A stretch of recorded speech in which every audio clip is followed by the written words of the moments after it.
গৌৰৱ গগৈ কি অখিল গগৈ কি সেয়া ক'লে মুখ্যমন্ত্ৰীগৰাকী একেটা সময়তে জাতি মাটিৰ সুৰক্ষাৰ বাবে উচ্ছেদ কেনেদৰে চলিব সেই কথাও মুখ্যমন্ত্ৰী ডক্টৰ হিমন্ত বিশ্ব শৰ্মাৰ বক্তব্যত শুনিবলৈ পোৱা গ'ল। গৌৰৱ গগৈ বা অখিল গগৈ দৃষ্টিভংগী বেলেগ, কিন্তু আমাৰ স্পষ্ট কথা যে অসমৰ মাটি কোনো কাৰণতে সন্দেহযুক্ত বিদেশীৰ দখলত থাকিব নোৱাৰে। এটা এটাকৈ আমি সমষ্টি হেৰুৱাইছোঁ, জাতি হেৰুৱাইছোঁ, মাটি হেৰুৱাইছোঁ, ভেটি হেৰুৱাইছোঁ।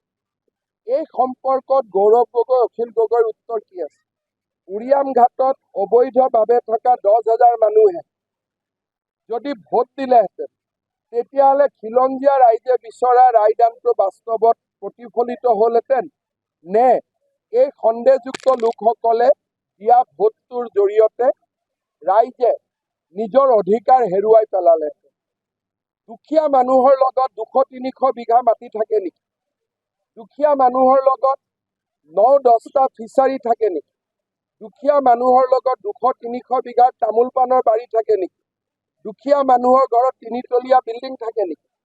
গতিকে তেওঁলোকে যাক দুখীয়া বুলি ক'ব খোজে তেওঁলোক অন্ততঃ আপোনালোক সাংবাদিক গোটেইকেইজনতকৈ ধনী। স্যার, অসমত ভোটাৰ তালিকা সংশোধনী প্ৰক্ৰিয়া সন্দৰ্ভত কিবা ক'ব বিচাৰে নেকি? কিন্তু কংগ্ৰেছে ইয়াৰ বিৰোধিতা কৰিছে। ভোটাৰ তালিকা সংশোধন কৰা নকৰাটো নিৰ্বাচনী আয়োগৰ কথা। নিৰ্বাচনী আয়োগে যদি কয় সংশোধন হ'ব লাগে হ'ব, নহ'ব লাগিলে নহ'ব। এইটো সম্পূৰ্ণ নিৰ্বাচনী আয়োগৰ অধিকাৰ। ইটিচি নিৰ্বাচনত কেইটা চিট দেখিব? মই আগতে কৈছোঁ যে 20 তাৰিখলৈকে মোক সময় দিয়ক। যেইটাত বিজেপিয়ে টিকট দিব সেইটাত বিজেপিয়ে জিকিব। দ্বিতীয়বাৰৰ বাবে মই আহিছোঁ আৰু ক'ব গ'লে শালবাৰীক বাদ দি গোটেইকেইটা পৰিষদীয় সমষ্টিতে মোৰ মিটিঙো হ'ল। দিলীপ শইকীয়া ডাঙৰীয়া উপস্থিত আছিলে। মই ভাবোঁ যে বাক্সা জিলাত এইবাৰ বিজেপি দলে 100% ভাল ৰিজাল্ট কৰিব পাৰিব। ৰাইজৰ বহুত উৎসাহ, মই ৰাইজক ধন্যবাদ জনাইছোঁ। মিত্ৰতা সন্দৰ্ভত এপছুৱে এটা ডেডলাইন বান্ধি দিছে অহা 12 তাৰিখে। এই সন্দৰ্ভত আপুনি কিবা ক'ব বিচাৰে নেকি? BPF আৰু UPPL লগত অঞ্জলি দৈমাৰী বাইদেউ সকলো যদি একলগ হয় ভাৰতীয় জনতা পাৰ্টীয়ে তাক আদৰণি জনাব। আমি ইতিমধ্যে এই কথাটো আগতেও কৈছোঁ আৰু এতিয়াও আমি ৰিপিট কৰিছোঁ যে BTRত এটা ৰাজনৈতিক দল হ'লে, আঞ্চলিক দল এটা হ'ল বিজেপি ৰাষ্ট্ৰীয় দল, কথা পাতিবও ভাল, আলোচনা কৰিবও ভাল। আৰু বিজেপি দলেও ইলেকশ্যনৰ আগত যদি দুইটা দল একত্ৰিত নহয়ও পিছত হ'লেও বিজেপিয়ে নিখিল বড়োছাত্ৰ সন্থাক সমৰ্থন দিব যাতে দুইটা দল একলগ হ'ব। মোৰ ক'বলগীয়া একো নাই। বিষয়টোৰ সন্দৰ্ভত মই ৰাতি কথা পাতিছিলোঁ। তেখেতে কৈছে যে তেখেতৰ লগত প্ৰমাণ আছে।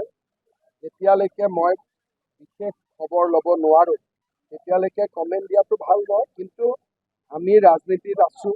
বহুতে ষড়যন্ত্ৰ বহুত সময়ত কৰি থাকে, কিন্তু ৰাইজৰ আশীৰ্বাদ থাকিলে কোনো ষড়যন্ত্ৰ সফল হ'ব নোৱাৰে, তাক মই বিশ্বাস কৰোঁ।